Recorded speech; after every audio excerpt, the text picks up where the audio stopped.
Hello guys, welcome to my YouTube channel exam point of view. तो यार आज हम बात करेंगे cell biology of invasion and distant metastasis के बारे में। तो यार स्टार्ट करने के पहले हम छोटी छोटी दो डेफिनेशंस हैं जो हमें थोड़ा इंटरेस्टिंग बनाएगी इस टॉपिक का, और उसके बाद हम एक थोड़ा सा एक टॉपिक और देखेंगे। मतलब यही है बट उसको शॉर्ट फॉर्म में देखेंगे, फिर डिटेल में जाएंगे। तो स्टार्ट करते हैं। Mechanism of cancer spread involving a series of a complex event in cell biology called as invasion metastasis cascade। तो मैकेनिज्म जो है ऑफ कैंसर स्प्रेड जो कि डिफरेंट स्टेप को इन्वॉल्व कर रही है उसको बोलते हैं इन्वेजन मेटास्टेसिस कास्केड। फिर यहाँ पे लिखा हुआ है कि भाई दो फीचर्स होते हैं मैलिग्नेंसी के जनरली, मतलब बहुत डिफाइनिंग फीचर्स है कि भाई जो टिश्यू है छोटा सा ट्यूमर सेल का वो कहीं और जाके मतलब डिस्टिंक्ट साइट पे जाके अगेन ग्रो करने लगता है और सेकेंडरी मास बना देता है। तो इसको हम बोलते हैं मैलिग्नेंसी के डिफाइनिंग फीचर्स। अब बिफोर स्टार्टिंग इन डिटेल थोड़ा सा बेसिक देख लेते हैं। तो पहला क्या है यार कि हमारा जो है एग्रीगेशन हुआ, यार मान लो कि हमारे सेल्स का एग्रीगेशन हुआ, ठीक है।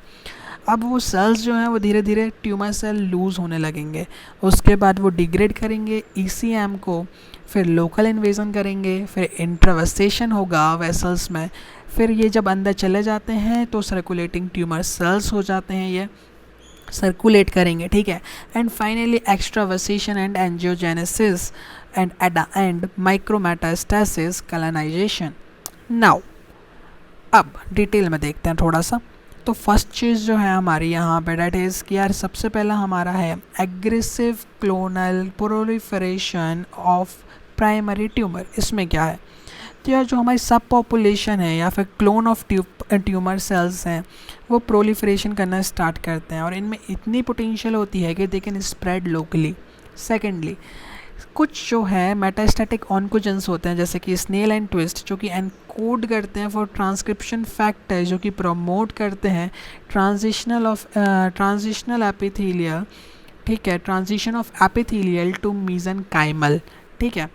नेक्स्ट ट्यूमर माइक्रो इन्वायरमेंट जो है वो इंक्लूड करता है एंजियोजेनेसिस, होस्ट इम्यूनिटी एक्सेट्रा, ठीक है।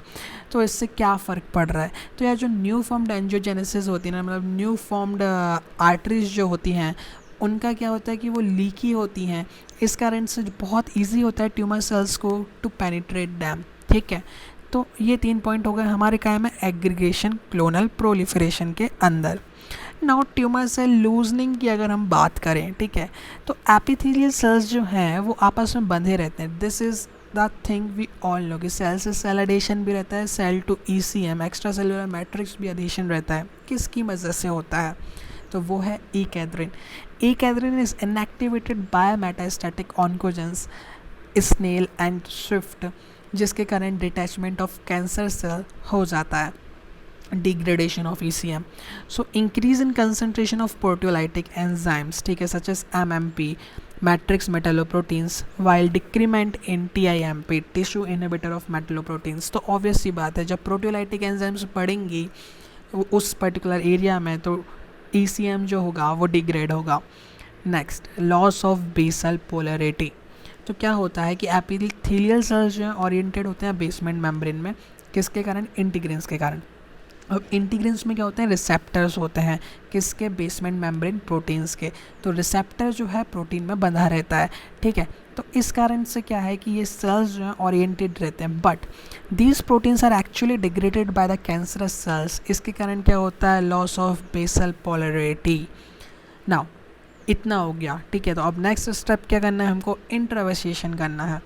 तो क्या करना है इसमें, tumour cells after degrading ECM and basement membrane are ready to migrate into the lumen of the capillaries, venules और द लिम्फेटिक्स। तो वो इन सब के अंदर चले जाते हैं। Now circulating tumour cells. तो यार अब क्या होता है ना कि जब सेल जाता है अंदर सर्कुलेशन में तो उसको काफ़ी सारी दिक्कतें आती है, जैसे कि होस्ट इम्यूनिटी होती है, फिर उसके बाद जो ब्लड स्ट्रीमिंग फोर्स होता है ब्लड का उसके कारण भी रप्चर हो सकता है। तो ये कुछ अडप्टेशन कर लेता है अपने अंदर। वो अडप्टेशन क्या है तो वो अडेप्टेशन है कि भाई वो develop quote from the constitutes of the circulating blood and forms thrombus, ठीक है। तो क्या करता है कि कोट बना लेता है जो सराउंडिंग सेल्स होते हैं ब्लड में उनसे। Metabolic rewiring to avoid oxidative stress, ये एक नेक्स्ट पॉइंट है हमारा। Extravasation extravasation and organ predilection. इसमें क्या हो रहा है, तो यार दो पाथ हैं अब इसके पास, या तो भाई ब्लॉक कर दे वास्कुलर चैनल को और वहीं पे इनिशिएट कर दे ग्रो होना, या फिर attach to vascular endothelium and extravasate to extravascular space. ये वाला जो है दूसरा वाला वो टफ है थोड़ा। क्यों टफ है, क्योंकि यार इसको एंडोथेलियम भी क्रॉस करना पड़ेगा और बेसमेंट मेम्ब्रेन भी क्रॉस करना पड़ेगा, तो इसलिए थोड़ा सा टफ पाथ है इसके लिए। माइक्रोमेटास्टेसिस एंड कॉलोनाइजेशन, तो अब यहाँ पे ये गया नए इन्वायरमेंट में, या हम भी जाते हैं तो वहाँ पे घुलने मिलने में कुछ टाइम लगता है, राइट। बट क्या हो अगर वहाँ पे हमारा ऑलरेडी एक फ्रेंड है तो उसके साथ हम थोड़ा कंफर्टेबल हो जाते हैं। तो वैसे ही इनको जो है नए इन्वायरमेंट में सर्वाइव करना थोड़ा मुश्किल रहता है। बट ऐसा कहा जाता है कि कुछ प्री मेटास्टैटिक प्रिपरेशन कर दी जाती है, किसके द्वारा, by bone marrow and stimulators by tumour cells, जो कि हार्बर करते हैं द कैंसरस सेल्स। या फिर अगर मान लो ये नहीं हुआ, मान लो रिश्तेदार नहीं है कोई भी, तो क्या करता है ये cancer cells undergo dormancy at secondary site such as bone marrow. The dormant cancer cells eventually proceed to clinically detachable metastasis. तो हमने सारे पढ़ लिए हैं, aggressive clonal proliferation, tumour cell loosening, E cadherin के कारण, degradation of ECM, proteolytic enzymes बढ़ रही थी, MMPs, local invasion, intravasation, then circulating tumour cells, extravasation, angiogenesis, micrometastasis and colonization. Hope guys आपको ये वीडियो पसंद आई होगी। अगर पसंद आई है तो लाइक एंड सब्सक्राइब करना मत भूलना। Thank you for watching.